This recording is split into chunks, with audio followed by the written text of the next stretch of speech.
Tasty food by Meenu बघणाऱ्या सर्व दर्शकांचं मी मीनाक्षी या चॅनलवर खूप खूप स्वागत करते। आणि आज अशा पद्धतीचं लिंबू लोणचं आपण बनवणार आहोत, ज्यात तिखटाचा वापर केलेला नाही आहे, ज्यात हळदीचा वापर केलेला नाही आहे, कुठल्याही प्रिझर्वेटिव्हचा वापर वापर नाही केला आहे, साखरेचा वापर नाही केलेला आहे आणि सोबतच हळदीचा सुद्धा वापर केलेला नाही आहे। तर हे जे लोणचं आहे ते अतिशय गुणकारी असं, आरोग्यासाठी हितकारी असं हे लोणचं आहे।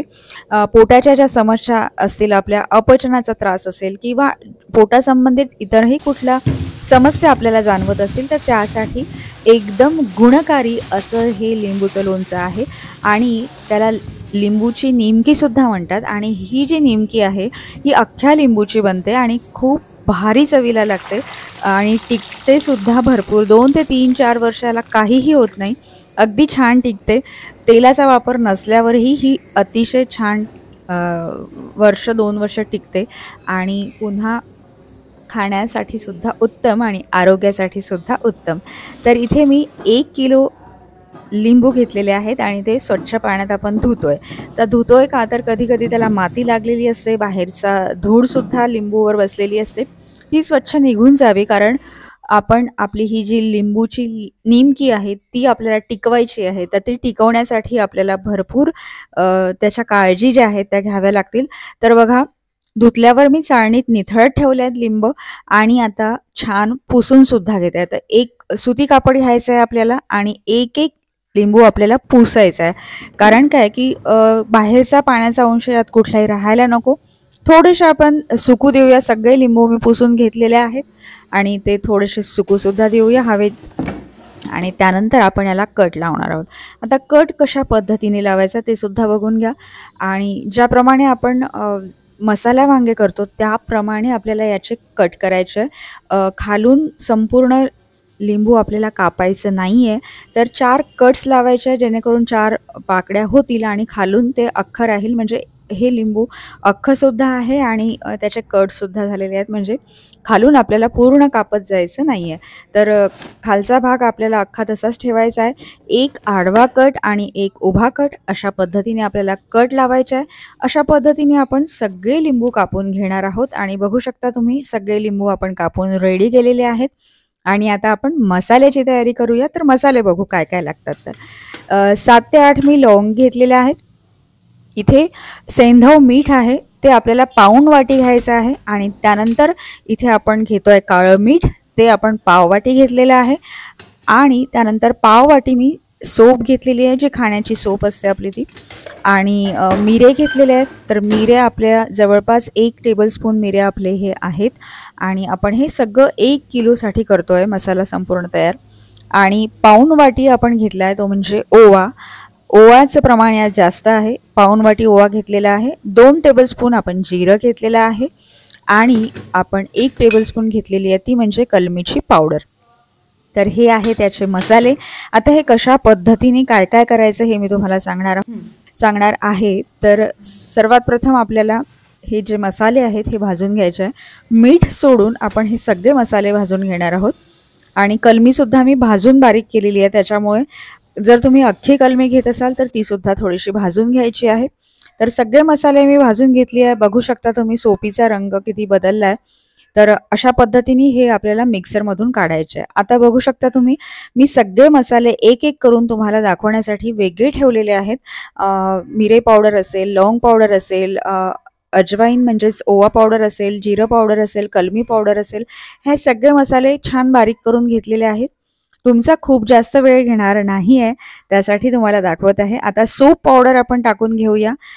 मी पुन्हा पुन्हा मसाले यासाठी सांगते की आपण आपलं प्रमाण चुकलं नाही पाहिजे। तर इथे आपण पाव वाटी सोप घेतली होती आणि 2 टेबलस्पून जिरं पूड आपण घेतली होती। जिरं घेतलं होतं आणि त्याची आपण पूड केलेली आहे।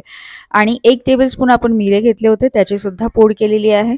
त्यानंतर आपण ओवा जास्त घेतला होता, तो पाऊण वाटी आपण ओवा घेतला होता, त्याची सुद्धा पावडर केली आहे भाजून। त्यानंतर लवंग ज्या होत्या त्या 10 ते 12 लवंग आहेत आणि त्याची पावडर केलेली आहे इथे। आणि कलमीची पावडर जी आहे ती आपण 1 चम्मच कलमीची पावडर घेतलेली आहे। तर आता हे सगळे मसाले आपले आलेले आहेत आणि काळं मीठ यात असणार आहे। तर काळं मीठ आपण पाववाटी घेतोय, तर काळं मीठ इथे टाकून घेऊया। आणि आपण सेंधव मीठ जे आहे ते आपण पाऊण वाटी घेतलेलं होतं ते सुद्धा इथे टाकून घेऊया. आणि आता सर्व मीठ आणि हे जे मसाले आहेत ते छान मिक्स करून घेऊया. मिठामध्ये कुठे गाठी असतील तर त्यासुद्धा मोडल्या जातील आणि छान मिक्स करून हा मसाला आपण तयार करून घेतोय. यानंतर आपली जी कृती असणार आहे ती बघायची आहे आपल्याला. कशा पद्धतीने याला साठवायचं आहे, कशा पद्धतीने भरायचं आहे ते सुद्धा आपण बघूया. संपूर्ण मसाला एकजीव केल्यानंतर आपण आपले जे कापलेले लिंबू आहेत ते घेऊया आणि आता या लिंबांमध्ये हा मसाला आपल्याला भरायचा आहे. तर बघू शकता तुम्ही, आता आपण जेवढे काप दिलेले आहेत लिंबांना तेवढ्या सगळ्या लिंबांमध्ये आपण मसाला भरणार आहोत आणि जिथे आपल्याला बिया दिसतात आहे त्या तेवढ्या काढून टाकायच्या आपल्याला आणि अगदीच आतमधल्या बिया नाही निघणार, पण जेवढ्या आपल्याला दिसतात आहे तितक्या बिया आपण चम्मचच्या सहाय्याने काढून घेऊया आणि एक एक करून आपण यात मसाला भरून घेऊया. छान मधोमध आपल्याला मसाला टाकायचा आहे आणि भरपूर मसाला भरून मग जेव्हा आपल्याला असं जाणवेल की संपूर्ण भरलाय तेव्हा आपण त्याला बाजूला ठेवूया.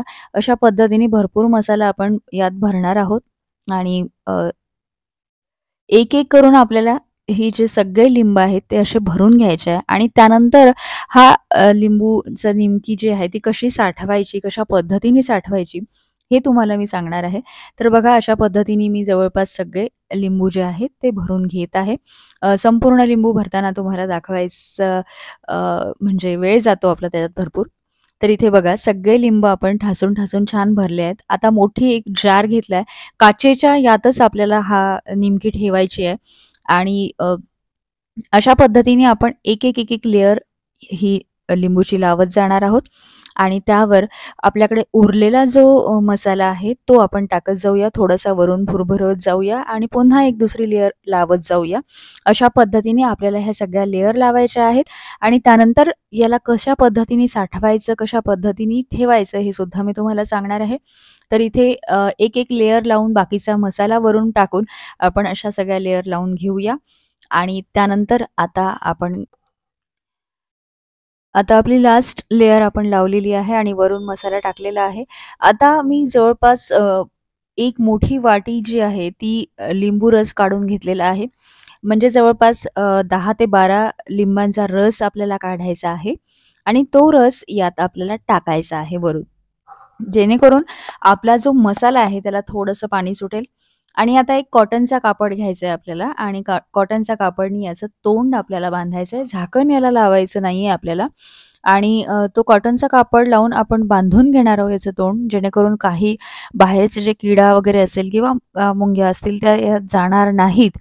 आणि ही बरणी आपल्याला ठेवायची आहे ती म्हणजे उन्हात. तर ही बरणी आपली रेडी झालेली आहे उन्हात ठेवण्यासाठी आणि 1 वर्षानंतरचं जे लोणचं आहे ते कसं दिसणार आहे ते सुद्धा मी तुम्हाला दाखवणार आहे. कारण मागच्या वर्षीची जी निमकी आहे ती माझी रेडी झालेली आहे, ती मी आता तुम्हाला दाखवते. अगदी रसरशीत अशी ही निमकी तयार होते. 7 ते 8 दिवस आपल्याला याला उन्हात ठेवावं लागतं आणि अशा पद्धतीची निमकी आपली रेडी होते. तर बघू शकता अख्खे निंबू शेवटपर्यंत राहतात आणि चवीला अतिशय भारी ही निमकी लागते आणि पोटासाठी आणि आरोग्यासाठी अतिशय उत्तम ही निमकी आहे. तर चला ही निमकी तुम्ही सुद्धा करून बघा. चॅनलवर जर नवीन असाल तर कृपया तुम्ही सबस्क्राईब करायला विसरू नका. वेगवेगळ्या व्हिडिओसह मी तुम्हाला भेटणार आहेच आणि तुम्ही घ्या वेगवेगळ्या रेसिपीचा आनंद आणि या निमकीचा सुद्धा. चला तर भेटते तुम्हाला नेक्स्ट व्हिडिओसह. तोपर्यंत नमस्कार.